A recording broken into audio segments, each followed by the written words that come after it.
Hello guys! Hello, this is for Cancer.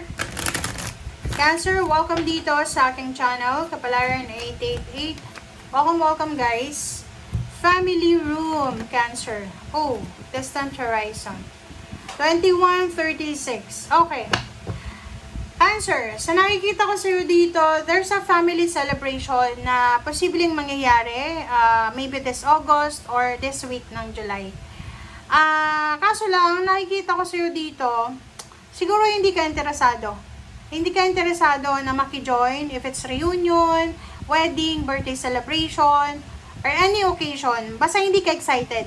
Parang ang plano mo ay umalis, magpakalayo-layo. Parang sa nakikita ko sa'yo dito, hindi ka masyadong excited sa kung ano man yan na pinaplano ng family mo or whatever man. Kung may mga tao dyan na may kapamilya ka na pwedeng mag-homecoming galing from other country or pwedeng from far places, hindi ka excited.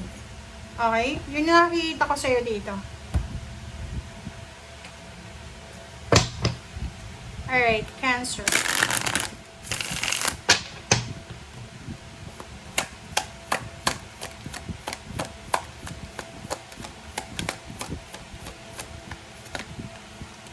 Okay.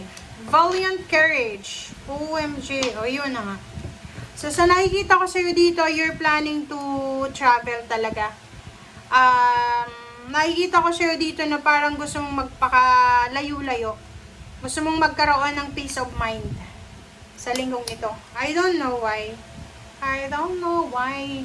Okay, so parang yun ang nakikita natin dito, Cancer. Hindi ka excited.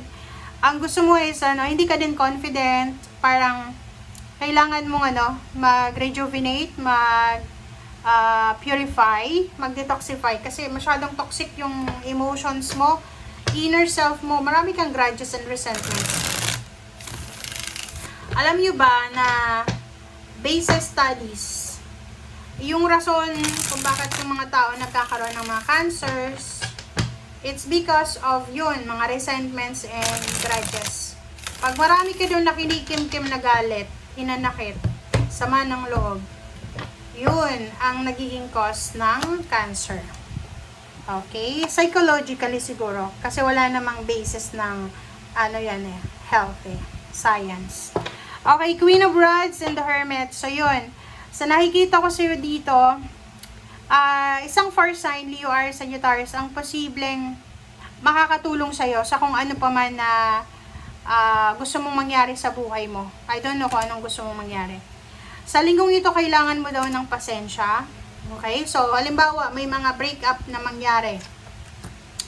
Halimbawa, nag-aantay ka kung kailan darating yung lump sum of money, yung payments, yung payouts, yung bonuses, yung niloan mo sa bangko. Hindi pa rin dumarating. So, sinasabi ng bara sa'yo, magpasensya ka. Huwag kang masyadong magmamadali. Huwag kang masyadong maging aggressive and impulsive sa kung ano pa man yan. Okay, so sabi ng bara sa'yo dito, may posibleng aalis. Pwedeng kayo ay magta-travel this week para sa trabaho or para sa relationship, Cancer. Four of Rods and the High Priestess. Four of Rods and the High Priestess. So, nakikita ko sa'yo dito na yon, mayroon dito na nasa ibang bansa. Nasa ibang bansa na, Cancer. Isang encounter sa isang tao, pwedeng sa loob ng company or sa loob ng restaurant, mall, sa mga station, bus station, train station, sa airport, na posibleng malalove at first sight siya sa'yo or ikaw, na pwedeng humantong sa kasalan, sa kasal, or sa kung ano pa man na parang collaboration, commitment. Okay, so nakikita ko sa'yo dito, ano ba, Cancer? Cancer, maraming rason para maging masaya. Maraming rason para magpakasaya. Bakit ba ayaw mong maging masaya? Yun ang nakikita ko sa'yo. Sa nakikita ko sa'yo, pagod ka ba? Kung pagod ka, magpahinga ka. Huwag kang gagawa ng desisyon. Mag-iisip ng kung ano-ano. Okay? And sabi ng bara sa'yo dito, kung gusto mong maging masaya ang pamilya mo, gusto mo ng kompletong pamilya, peaceful na pamilya, stable na family, kailangan mo daw na wag masyadong ma-pride tayo. Wag tayong egoistic, guys. Okay?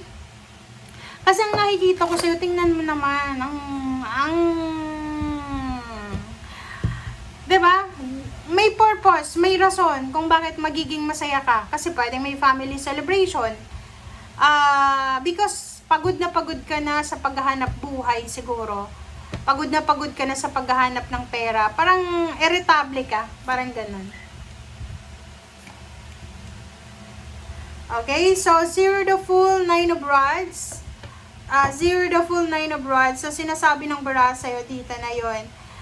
Kung pagod ka, sawang-sawa ka na sa daily routine mo, sa everyday routine mo, pwede ka naman na magbago ng routine eh. Diba?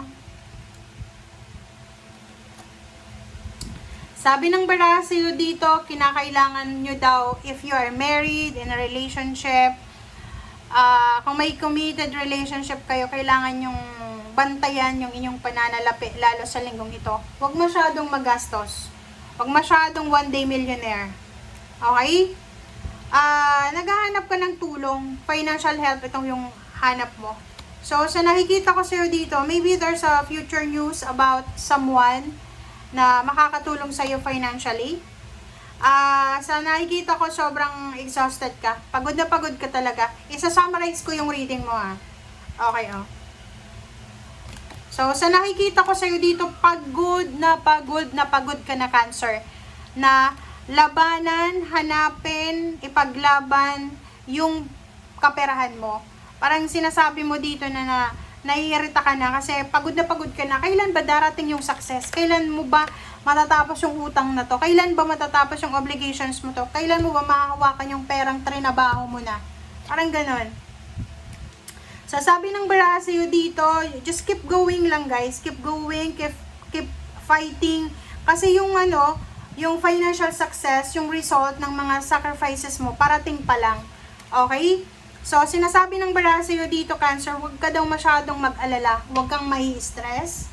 Iwasan nating may stress, guys. Iwasan din natin yung sobra-sobrang negative thoughts and emotion. Lalo na, pag walang pera, diba, parang kahit wala namang kasalanan yung kapatid mo, yung kapitbahay mo, nagagalit ka kasi wala kang pera or may problema ka sa pera. Which is unfair yun, guys, diba? Unfair yun.